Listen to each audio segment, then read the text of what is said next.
കുരുത്തോല കൊണ്ടു ഞാനെൻ കിനാവിൽ നിന്നും ഒരു നല്ല കിളിച്ചന്തം മെടഞ്ഞുണ്ടാക്കി. അതിലെൻ്റെ ഹൃദയം ഞാനൊളിച്ചു വച്ചു. അതിനൊന്നു മിടിക്കുവാനിടം കൊടുത്തു.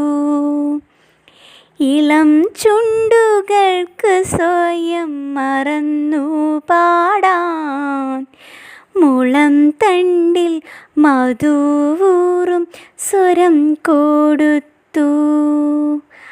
അകലെയങ്ങാകാശം നിറഞ്ഞു കാണാൻ അകക്കണ്ണിൽ നിലാപക്ഷം കടം കൊടുത്തു.